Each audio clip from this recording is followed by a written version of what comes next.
You know that Keeley Companies is all about fostering the world-class culture through their incredible cultural pillars. Well, it was time to add a seventh cultural pillar, Keeley Green. Guided by the mission to raise the sustainability standards by which they design, build, operate, and live, Keeley Green is dedicated to using a holistic approach to leave a positive impact on our environment, create a future that is sustainable for generations to come.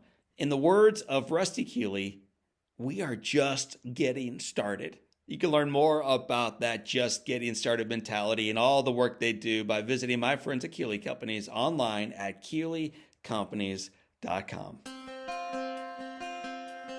Welcome to the Live Inspired podcast with John O'Leary. John is the #1 national best-selling author of the book On Fire. He's a world-class inspirational speaker, and he's the host of the Live Inspired podcast. John interviews extraordinary individuals on their life story so that you can wake up from accidental living and more fully live your life story. Here's your host, John O'Leary. Well, hello, my friends, and welcome to the Live Inspired podcast with John O'Leary. We have for you today an incredible guest that could be celebrating with you right now that she is a best-selling author, but I'm not going to brag on her. I could be celebrating with you right now that there's a film coming out about her life, but I don't want her to get a big head. I could be celebrating with you right now that she is a supermodel. She's worked with Victoria's Secret. She's walked some of the finest runways in the world. But again, I don't want her to get a big head. Here's what you need to know about today's guest. In being diagnosed with cancer, in experiencing the hardship of the treatment, in losing her hair, and ultimately losing her breast, she realized ultimately what mattered most in life. She's going to be sharing with you part of that journey today. It's an emotional one, it's an empowering one, and it's one ultimately, as we get to the end of it, that is not about her, but it's about you. It's not about her life, but yours. You're going to love it, so buckle up, get ready for the ride as I bring on my friend and soon to be yours. Her name is Christine Handy. Christine Handy, welcome to Live Inspired with John O'Leary. Hi, John. Nice to meet you. Oh, well, I don't feel like we're meeting. I feel like we're friends. We just haven't actually shaken hands quite yet, but now we have. Now we've hugged. Now we know each other a little bit better. For those who don't yet know you the way I feel like I do, if you were to introduce yourself to them and you said, "My name is Christine," what would you follow with? I usually say I'm the cancer disruptor, but that embodies just a plethora of things. I think I would be known as a courageous person because I very vulnerably talk about my story all the time to ad nauseum to some people, I suppose. But I've been a model my whole life since I was 11 years old, and ironically, I'm still doing it, but differently now. I'm doing it because I did lose my chest to breast cancer, and I'm modeling now with a concave chest to show women that my beauty was never dissected because I lost my chest. My beauty has always been an inside job, as is everybody else's. But sometimes we get lost in society's way of determining other people's beauty or value, which sometimes we can get caught in. And I did get caught in that for a while, but I'm really just a voice of hope. I call myself a facilitator of hope. And I have a book called Walk Beside Me, which is about my journey, and which also just got recently made into a movie called Hello, Beautiful. Well, so sometimes when I ask people to introduce themselves, they give the kind of introduction that would have people running for the exit. I think yours is the kind of introduction that has them grabbing a seat, pulling it up close, and saying, "Tell me more, tell me more." So I'll ask on behalf of them, tell me more. So Christine, we're going to back away from Miami and back away from the catwalk and the cameras and the film and everything else. I'm going to bring you back home. I don't have the honor of interviewing many people from St. Louis, Missouri. It's my home base, but it also was yours. You grew up in St. Louis. I did. I have not lived there in a very long time. I left St. Louis to go to SMU and never did move back. But I love St. Louis. It's a town that built this root inside of me. And I feel like when you meet people around the country, at least when I meet people around the country, you always know who a Midwesterner is. And there's this different kind of silent humility about Midwesterners that I always gravitate towards. And I think that my foundation is certainly based on my upbringing in St. Louis. Growing up, what did you imagine doing as you as you grew older? Well, because I started modeling so young, I don't know what I grew up thinking I would be other than just that. Like I just thought I'd continue to model until I was married and had kids. And then all of a sudden I started to get ill when I was married with kids and ultimately went back to modeling. And here I am. You started modeling when you were 11. You have a bunch of sisters, and apparently you wanted to model even before you were 11. I mean, that's wild. I have a sister named Katie. You may know her. Katie wanted to be a singer, and she sang from the time she was a baby all the way through. She's still singing, and she's still not doing it professionally, and she never will. So Katie had this wild dream of singing. You had this wild dream of modeling, and you did it. So at what age did you recognize, I want to do this? It is a career path, and somehow I'm anointed for this kind of work. I don't know really what was going on inside my head other than I wanted to do something different. I wanted to make my own mark in the family system and the community that I was in. And I had a lot of grit and grace at the time. I also really wanted to make my own money. I wanted to have my own little bank account at 11. And I want, because when you're at 11 and you make a paycheck, they don't hand you a paycheck, it goes into a savings account. I don't know if that's different now. So I really just wanted to have my own little money and be independent and make my own mark. What was your first modeling gig? I can't remember the very first one, but I did a lot for the Cardinals. I did a lot in the newspaper. I did a lot of billboards. St. Louis is not a huge market for modeling, but I did Dillard's and Nordstrom and Pepsi was in St. Louis at the time, and J.C. Penney did some work in St. Louis. I know you did a lot of J.C. Penney. Eventually, though, you leave the runways here in St. Louis and you expand your horizons a little bit. Why'd you choose SMU? Well, I applied to way too many schools. I think it was a thing at the time, but I applied to 9 schools and SMU was my safety. But my dad was doing business at the time in Dallas and he really encouraged me to go there because he could check in on me. And so ultimately I decided to go there. And it was a really pretty campus and really, I went on a great weekend to visit and the weather was great. And I was like, I think I like this town. I mean, and for those who've never been in fact, rather than me describing it, you actually went there. Why don't you describe SMU to those who have never walked the campus? Well, it's beautiful. It's very manicured. The buildings are I don't even know how to describe it. It's like a mini Washington University and it's it's so pristine and I don't even recall ever seeing trash anywhere and it's in this big city so it's urban as well. But also you have like beautiful people and I'll never forget when I got there they said that the freshman parking lot was like had more expensive cars than any parking lot in the country. It sounded crazy. It sounded crazy to me, but when I looked around there were just Porsche and Mercedes and just really materialistic things, which sounds just so silly, but that's kind of the environment. So that was the environment. What's the drawback from that? Because this is part of your story now, and it takes hold of your heart early. This drive to fit in and elevate societally.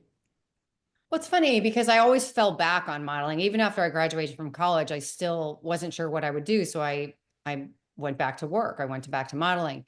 And at SMU, one of the first communities that I plugged into it was called Mademoiselle's, and it's the SMU models. So I think I was Miss February in the SMU calendar. So the foundation for me, it felt safe to be in front of a camera.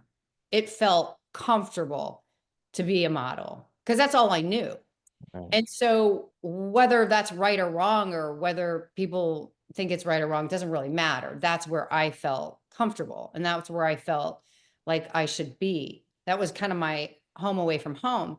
And so when I went out into the world and went to SMU, well, what did I pick? Looking back, it's so easy to dissect, right? I picked a place, the community that I picked was the modeling community on campus because I felt uprooted from my hometown. And so you pick places that feel comfortable.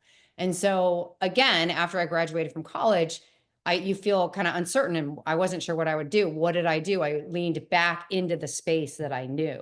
So I was heavily invested in the modeling space and pretty much everything external, right? Because what do you get hired for what you look like. You don't get hired for your brains or for your your grades. Was that hard then for you that when you get hired, it's proof that you're enough, but all the times you don't get hired, it's also proof that you're not? Well, and typically, at least back then, and now it's different. Back then, I would probably say I would go on out of 10 go-sees when you take your portfolio to a client. I probably would get 3 out of 10, and that seemed pretty normal. And it's also a very divisive, well, it was back then, culture, because you're competing against, I wasn't competing against a brunette, I was competing against a blonde. So you weren't really good friends with the other blondes. You were good friends with the brunettes because typically, I don't know, people don't know this. Typically, if you're on a photo shoot, at least again, back then, there's a brunette, there's African American, there's a blonde, and so on, kind of is that order. And so you became very good friends with people you were on set with. Well, I was never on set with other blondes.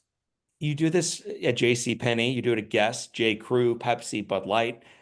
Was there looking back on it a shoot where you're like, man, it just was so much fun. Here we were doing this shoot with these people, this look. Give me a description of one of the shots. Yeah, I traveled with, ultimately I traveled after college and I went to Barcelona and worked for Elite Worldwide. And I lived in the Elite modeling agency for a very short time because I got very homesick and came home. But that was an incredible experience, to be hired by somebody outside of the country. But also when I was in college, I would go on these shoots in Mexico City. And the brands, the vendors would bring you and several other models on a private plane to Mexico City. You do your job and they'd fly you back. So we felt like we were pretty big deals, and we really weren't, but we thought that. So back then, because at age 35, your life is going to change and begin changing in a profound manner. What was your true north back then? What were you striving to do? What was the core of your life? It's not a very flattering answer. I'll preface that. But I cared about what other people thought of me. I cared about what I looked like. I cared about what I looked like when I walked out of my house. So even if I was trying to look messy, it took me an hour to look very messy. Worked out a lot. And my friends would say to me, you should come to this Bible study. And I would say to them, no, I have a yoga class or I have this workout class. And I was dedicated to my body, but not because I was trying to be so healthy. I was trying to be fit and look good. And that was really my measure. And it was society's measure of me at the time. And then society and you begin to change when at 35 you start feeling some changes in your body. Would you talk about that? Yeah. So I had a colon surgery when I was 35. It was it was an emergency in a sense, but it wasn't like I was rushed to the hospital. I had a few days to find a doctor and to pick the surgeon. And I went in, actually, again, a lot of my story isn't flattering, but it's very honest. I went in with my portfolio. I literally said to the surgeon, I'm a lingerie and bathing suit model. I don't want a big scar. Can you do this laparoscopically? And he was like, sure, no problem. And it was almost like I was so insecure about it, I had to bring the pictures in, right?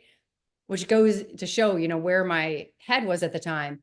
So I go have the surgery and I wake up in the recovery room and I have a port in my neck. I didn't even know what a port was. Yeah. I have a blood bag over my head and I'm in this grotesque pain and I reach down towards my abdomen and I can feel that I'm cut wide open. And I'm touching staples that, are from hip to hip and I'm panicking. Like, what happened? It was nothing funny about it. And I asked the nurse who was sitting next to me because my blood pressure was so low.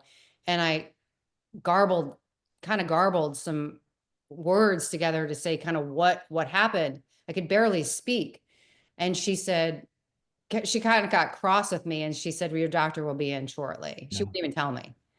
And apparently he nicked a vein in one of my bones and I almost bled to death on the table. And part of the reason I almost bled to death was because he was trying to salvage what had happened inside of me without opening me up, because I had said to him, this is my profession. Please don't open me up. Let's do this laparoscopically. So I kind of set him up to, you know, well, it was an accident. You lost a third of your colon. Mm-hmm. You lost, in your mind at least, at first, physical beauty, man. You have this big scar trapped in across your stomach now. How did Yeah. that affect not only what you did professionally, but how did that affect the way you looked in the mirror and saw yourself? Well, you would think at that time I was old enough to have realized, wow, if this is really affecting my self-esteem, then I have to really do some introspective work and figure out why a scar is causing so much emotional pain in my life. Well, of course, I didn't do any introspective work. I just wanted the scar to heal really well, which it did, and I went back to work. So I did none of the emotional work. I Okay. just skipped right over it. Well, you're going to get other opportunities in the near future to do that work. In 2011, it seems like a minor issue. You tear a ligament in your wrist. Yes, that's maybe the most difficult part of my story because that was preventable. Not the injury, but what happened after. I tear a ligament in my right wrist, which is not that big of a deal. I searched for a good doctor. I found a doctor that I thought was the best doctor. If you know the Dallas Mavericks team, it was their surgeon, orthopedic surgeon, and highly recommended. So I went to this doctor and he repaired the ligament. And 6 weeks after the cast was on, they took off the cast and I started to do a little physical therapy. And then my arm literally ballooned. My wrist looked like my thigh bone. And so that's a clear red flag. Something's wrong. Danger, danger, danger.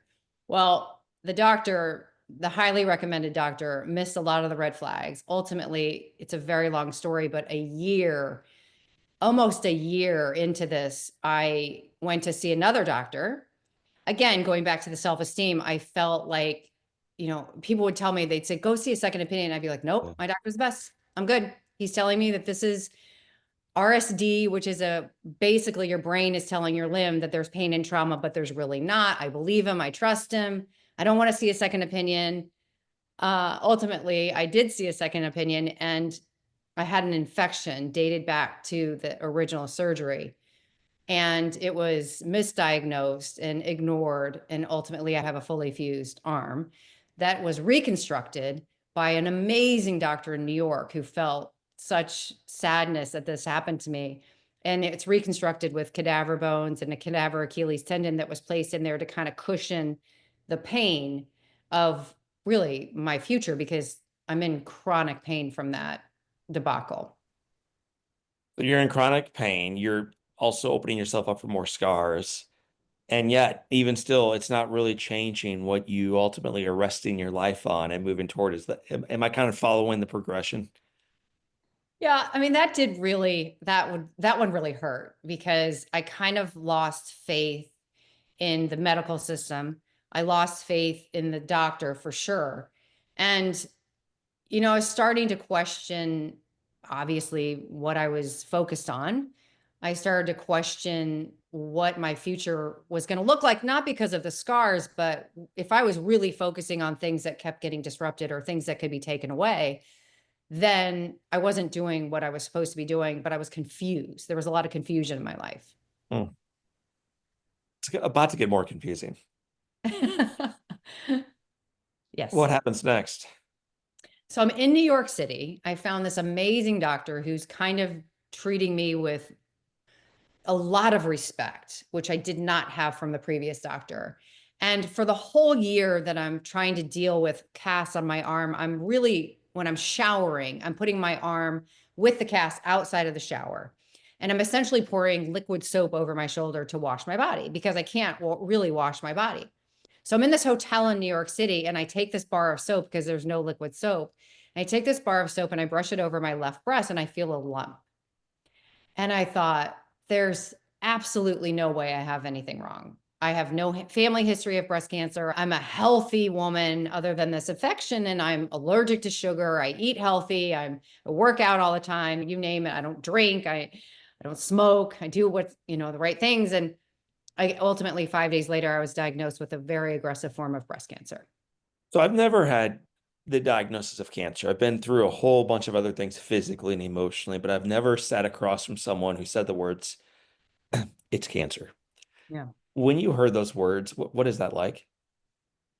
Well, I think for me, okay, I knew I was about to lose my hair, and I knew that my identity that was tethered to so many things that were out of my control was now crumbling, right? My identity was now getting taken away, which again wasn't a healthy identity.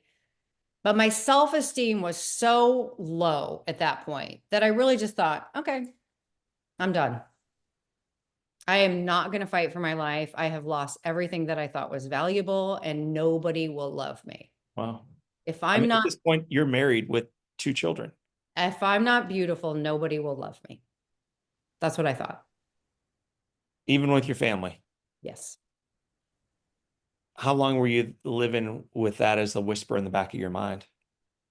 Very too long. Well, what happened was quite literally a miracle. My friends essentially understood what was happening. They essentially understood that there was some lacking maybe inside of my house and also some self-esteem issues with me. And they really showed up every day, not only for the arm and the colon, but now they said to me, okay, we are not going to Bible study because you're our Bible study. We're going to show up every day. We've got a list of people. We have a Monday girl that's going to come at 8 o'clock and leave at 5. We have a Tuesday girl. They went through the whole week. And every single day of the week, I was covered with somebody to take care of me, essentially a babysitter. And they showed me what showing up looks like. And what they taught me was that if they were showing up in my life, why wasn't I showing up for my life? Mm. And I was really questioning everything that I had coveted up to that point. All the false idols in my life were being stripped away. And I was saying to myself, okay, well, if all of this was wrong to covet, materialism, external things, external beauty, and if that's really not what matters in life, and that's not really what my value is, what is my value? And so I started to really pour into faith, and I started to really pour into, finding out what tenets that I wanted to have in my life moving forward. And what I realized was these women, they were serving me, and the end result was to show sisterhood and showing up for people. And ultimately what it led me to do was to serve. After my diagnosis was complete, after all of my surgeries, after all of my chemotherapies, I essentially devoted my life to serving other people and to sharing hope in the world. And it took all of that kind of grinding of my character, or who knows? I mean, maybe that's who I was really, that 11-year-old girl. Maybe that's who I really was back then, but it gotten so twisted. And I'm not blaming it on the modeling industry. I still am in the industry. I'm not blaming it on society. I just got confused for a very long time. But when I replanted myself in the world and wanted to be a light and not somebody that took, but somebody that gave, I really found joy. And there's such a difference between happiness and joy. Mm. I mean, and I had been happy in my life. The modeling jobs were fun. They did bring me happiness, but they didn't bring me joy. And when I give hope to people, and when I share my story and I talk about courage and I talk about survivorship, and that joy that I get from that and the joy that people feel, that's the light of the world. That's my substance. That's my focus now.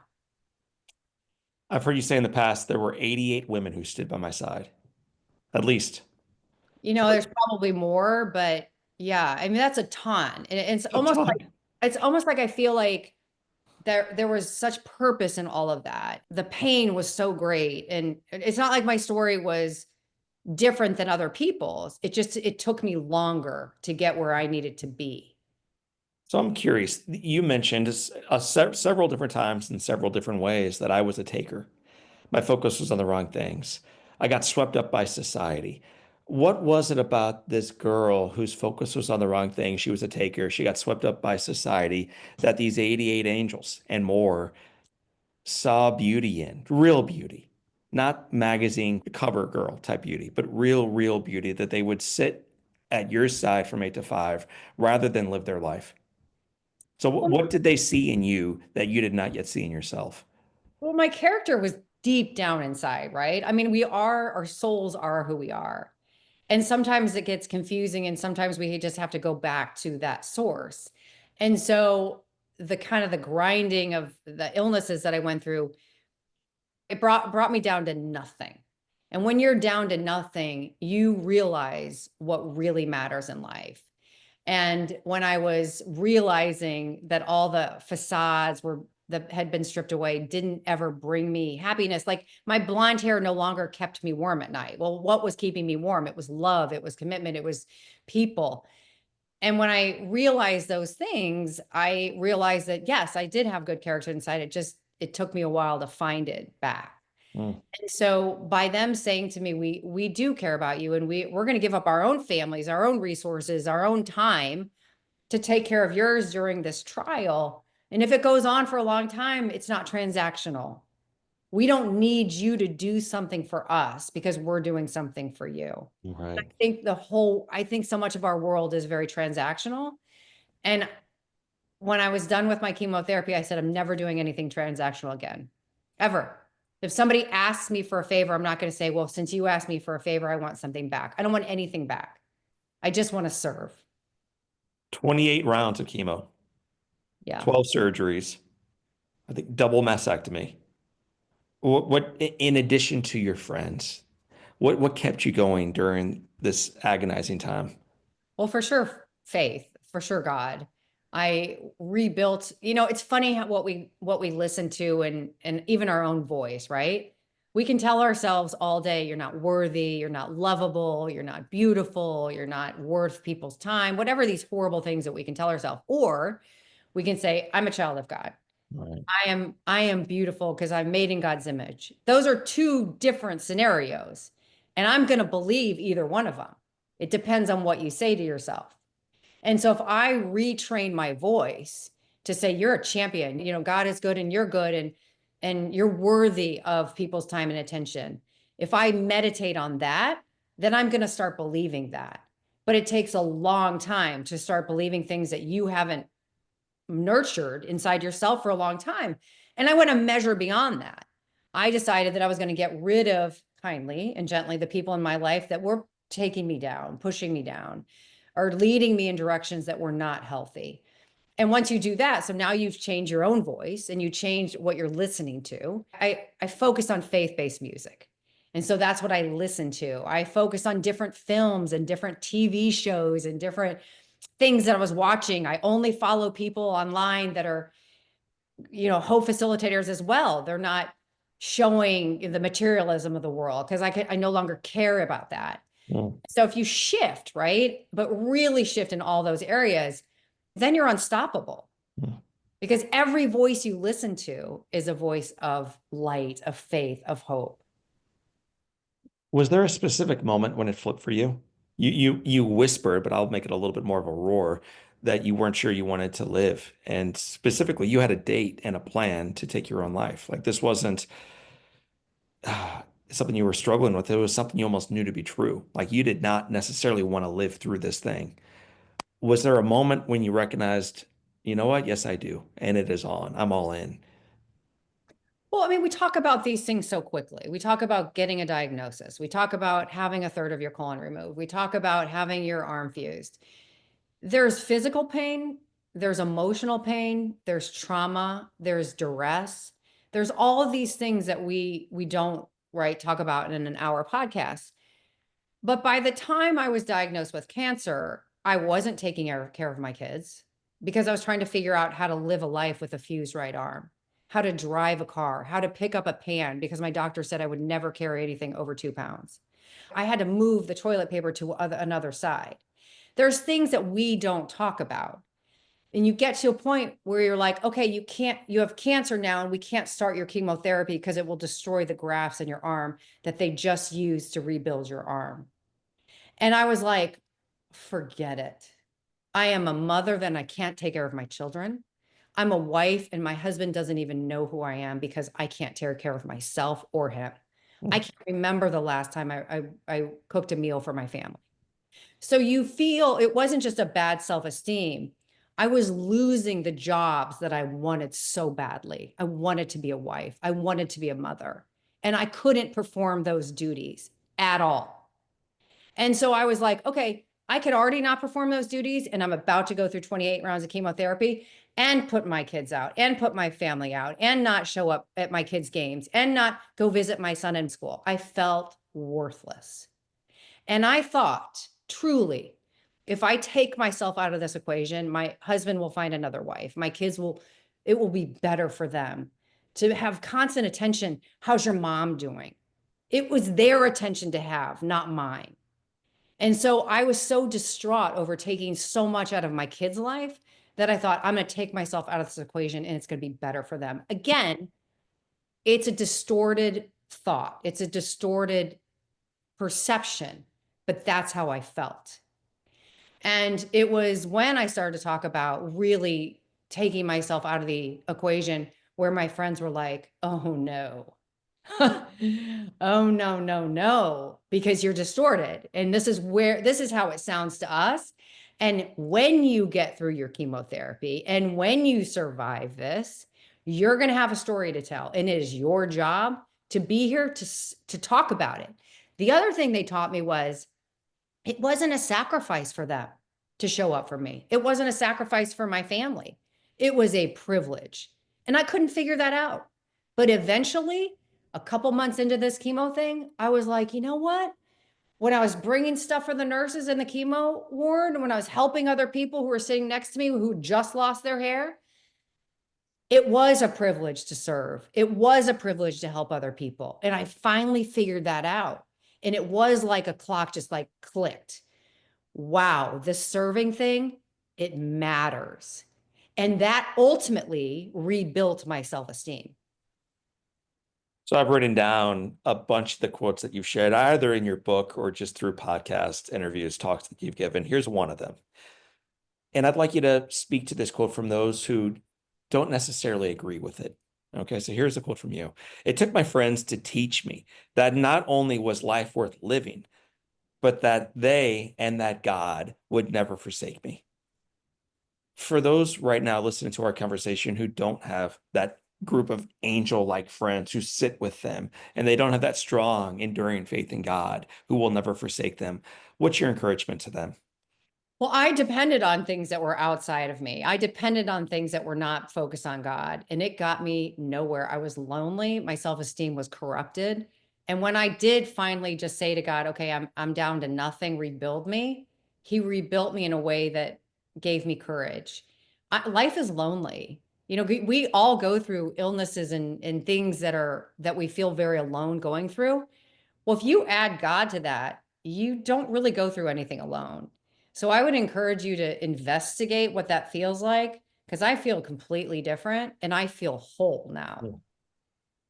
How has what you define as beauty or perfect changed since your diagnosis and continued recovery? Well, I actually, this goes back to the mastectomies and the implants. I actually reconstructed my chest with implants, and I had maybe 6 or 7 reconstructive surgeries. I mean, I wanted them to look like normal and just like I had. And in 2020, I had breast implant illness and a MRSA infection, which almost took my life. And then I woke up in a hospital, and during COVID, when nobody could be in the hospital, I had no friends, no family. I had to put my phone in a locker. And I woke up from surgery, and again, I felt down in the recovery room, and I felt this vacant chest. And I never had a vacant chest when I was going through breast cancer because I had immediately had implants. And I was like, this feels really bad. I mean, it felt really, really scary to me. And it was months after the physical pain went away that I would get tons of messages from all over the world. Because at that point I had a presence on social media. And these women would tell me their stories of how they were afraid to show it to their husbands. Yeah. And how they're afraid not to put on a prosthetic. And my heart kept breaking over and over again. I was like, this is wrong. So I called my modeling agency and I was like, I'm coming back to work. And they were like, oh, cute, cute. And I was like, we had better come in and show you. So I went in and showed them, and they were like, yeah, I don't think so. We don't see your vision. I was like, okay, that's fine. So I called my manager who lived in New York, and I said, you got to get me into New York Fashion Week. And she goes, okay, why? And I said, I'm going back. I want to come back to work. Ultimately, it worked. I got on in New York Fashion Week. I partnered with Victoria's Secret as a breastless model for them. I've worked with lingerie brands. I've worked with bathing suit brands. I've walked in Miami Swim Week with the largest bathing suit brands with a concave chest, because I want women to see my courage because they can borrow my courage. Mm. Maybe those women who wouldn't show it to their husbands say, you know what? I feel fine. Look at Christine Handy, who's 50 some odd years old, walking in Miami Swim Week in a bathing suit with these 17-year-olds, and she doesn't have a chest. So I decided to go out and lend my courage to people. And it made a big splash. And I'm so happy I did it. Not only did it help other people, but it also kept me encouraged through my own journey. And it kept me encouraged through my own trials with losing my chest again. Gosh, there's so much there. My first question is, how did it feel getting ready to take that first walk on a runway where you are so vulnerable in front of the people and cameras and judgments? And then how did it feel afterwards? Well, I'll give you a little backstory. I've actually only been a print model my whole life. So for 30 some odd years, I was in front of a camera in a stationary position. I never once did runway. Runway is a whole different animal. So I did get into New York Fashion Week, and my manager called me and she said, okay, so-and-so hired you. This brand hired you. I had like 3 or 4 shows the first time. And I was like, oh no, I have no idea how to walk. I have no idea how to walk in a runway. And it was I right. wanted to have a clue how to walk. Honestly, when you think about walking for people, it gets weird. So I'm so glad O'Leary is not yet a runway walker.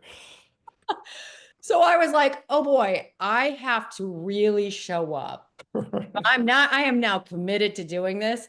I better figure out how to do this. So I live in Miami, Florida. So for a month before New York Fashion Week, it's in February. So January 1st, I said, I'm going to walk in high 4-inch heels every single day because I need my legs to be trained to walk on the runway. Who knows how long the runway is because they're all different. And my legs have to be in really good shape. I would go to the grocery store in high heels at 7 in the morning to go get groceries. I'm sure people thought I was a hooker. I would go to the gym in high heels. I went everywhere for a month in high heels. And I'm telling you, I got on that runway and I was comfortable and I did my job. So I all of a sudden was a runway model because I figured out how to do it.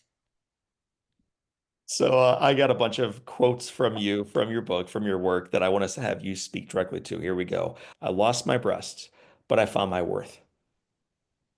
Before I lost my chest to the implants, I had written a book. I'd gone back to school because I had terrible chemo brain. So I went to Harvard and got my master's degree to fix the chemo brain. I had done all these things that I was really proud of. And then all of a sudden I lost my chest and I was like, okay, how can I use this to help other people? How Mm. can I use the pain I'm in with this situation? I was like, okay, going back to modeling. And so, although I did redefine my beauty, right, with losing the implants, I had already kind of redefined my beauty with my first mastectomies, even though I reconstructed my chest. So having 4 mastectomies is quite an unusual thing. But I think I've taken all of the situations in each season of my life and used it in different ways to be a vine instead of a victim. Mm. Pain is real, but so is hope, and hope is stronger. Yeah, I mean, yeah, I don't know if you live in chronic pain after your accident, but I live in chronic pain. I mean, every single moment of every single day, even in the middle of the night, it wakes me up. And it is hard. Grind my teeth and it's brutal. And I take no medication. I already have liver damage from the chemo. But the pain is real, like you said, and it's palpable. But hope is bigger. Mm. Illness or tragedy does not just happen to a person, you say, it happens to their family. I believe talking about that helps others feel less alone in their traumas. Well, it's interesting because so many people say, well, breast cancer happened to you. And I said, no, it really did happen, it impacted everybody around me. And they gave up so much. And you don't want to dismiss that. Even my ex-husband, he got no glory for all that he did, and he should have. He was kind of left behind because my friends were all taking care of me and encouraging me. And here he was like providing for the family and being super dad and visiting our son in boarding school. And it was like he was kind of a shadow, and that's not fair. Right. And so I just want to make sure that people know who are the caretakers. They're immeasurable in the care. They're immeasurable in that person's life, and they're affected. Everything changes for them as well. Tell me about the film. Well, speaking of, my film is for me is a bigger platform to give hope. I believe that when people are diagnosed or have an illness or go through trauma, they seek other information other than medical information, right? You are given so much medical information, sometimes you can't even hear it. I Right. have listened to so many doctors in my life give me information, and sometimes like I can't hear it anymore. But what I did was I would search online for stories about what I was about to go through. And so when I was diagnosed with breast cancer and feeling hopeless, I turned to film and I watched Terms of Endearment and Stepmother and Beaches. And every single one of the films that I saw ended in a funeral. And that did not help my condition at all. And so I thought to myself, not in those days, but months after, I thought, you know what? I'm going to write a book about how women show up for each other. I'm going to write a book about my transformation. Maybe that will help people. And I thought one day, you know what? What if I could actually get my book made into a film? Wouldn't that make a splash in the world? Wouldn't there be a space for that? Wouldn't there be a space for survivorship? And ultimately, through the years, I made that happen with a lot of people's help. We have a movie called Hello, Beautiful.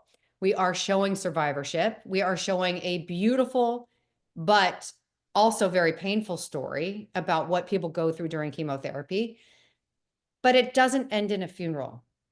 And we're also showing what beauty looks like from the inside in this. Mm. And so I hope that this film lands all over the world. So it replaces some of the negativity that comes with the movies that have been about cancer. And I've learned through my own cancer and my own trials that for every story of pain and tragedy we hear, we need 10 stories of hope. So I'm hoping that people play this over and over and over and over to remind themselves that people survive. Christine, where can folks learn more about your work or that film? Well, they can find me on social media under my name, Christine Handy, and my website is Christine Handy as well. The movie is called Hello, Beautiful, and the book is called Walk Beside Me. The movie is not out yet. We have not gotten a distributor yet, but it's been in some film festivals and we've won some awards. So we're on our way. You are indeed on your way, and I'm looking forward to seeing it myself. You and I have a hot date at a local theater, and I'm bringing my wife to it, so we're looking forward to that.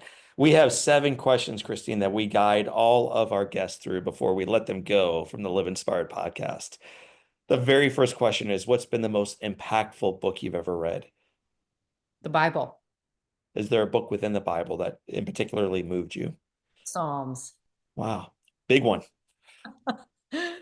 They're I mean, you got filled to be with hope. bold to They're get filled through with hope. Psalms. It takes the better part of a month, but here we go. What's one positive characteristic or one trait that you possessed as a little girl growing up in St. Louis that you wish you exhibited as brilliantly today? Well, I mean, I think courage at 11 years old to go into the modeling space, but I lost that for a long time. I think you got it back in spades.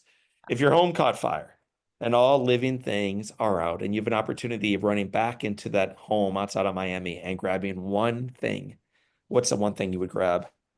Oh gosh, my son Noah's blankie. I have remnants of it.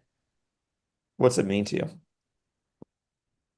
He used to use it as a pacifier and is green, and I don't have the whole thing, but it reminds me of just a very happy time in my life. Mm. If you could sit on a bench on a gorgeous day and have a long conversation with anyone living or deceased, who would you like to be next to? Jesus. What's the best advice Jesus or some other example to you ever gave you? So the best advice you've ever received is? Well, I guess I don't even know who said it, but somebody explained to me the difference between a victim and a vine. And I was like, oh gosh, I really need to change this victimhood because it's not serving me at all. And so I believe that that story of shifting from being a victim to a vine really transformed my life. Mm. What advice do you wish you would have received when you were 20? I wouldn't have listened to anybody's advice, so it wouldn't have mattered. That's just the truth. Why do we bullhorn to our children and others when they're not going to listen? They've got to learn the hard way so often. I But mean, what, people do but that if all you did like, listen, what advice does that girl at SMU need to hear? work on your self-esteem. Hmm. Work on your self-esteem. What is inside of you that matters? Christine Handy, it has been said that all great people can have their lives summed up in one sentence. How would you like yours to read? She was so brave. Christine Handy, model, mother, author, movie star. Thank you for being brave and thank you for being a guest on the Live Inspired podcast. Thank you for having me. My friends, that is Christine Handy. My name is John O'Leary, and today is our day. What a gift. Live inspired.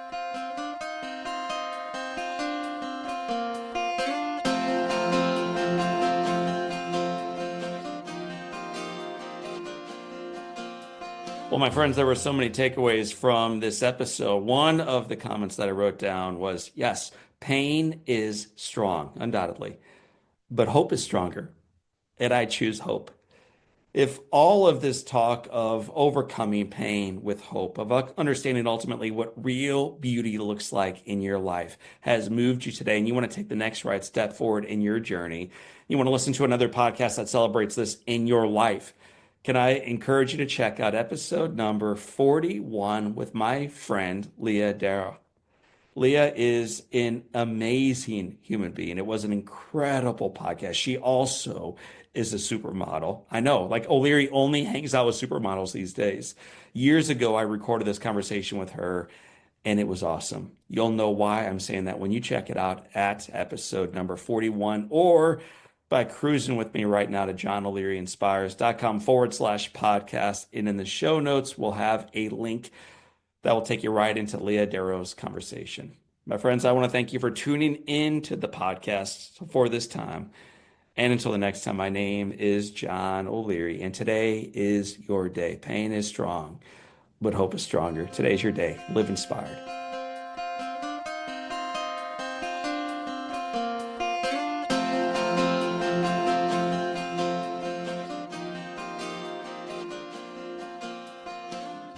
Keeley Companies was started almost 50 years ago by the one and only Larry Keeley. What started as a small family-owned paving company in St. Louis has grown to a nationally known full-service construction, development, and restoration partner. Larry the Legend, as he is affectionately known, has been a part of this growth every step of the way and continues to provide guidance as his son, Rusty, my buddy, drives their vision and achieves results on purpose. His unwavering foundation of a family culture with a focus on people has gotten Keeley Companies to where they are today, and their journey is truly just beginning.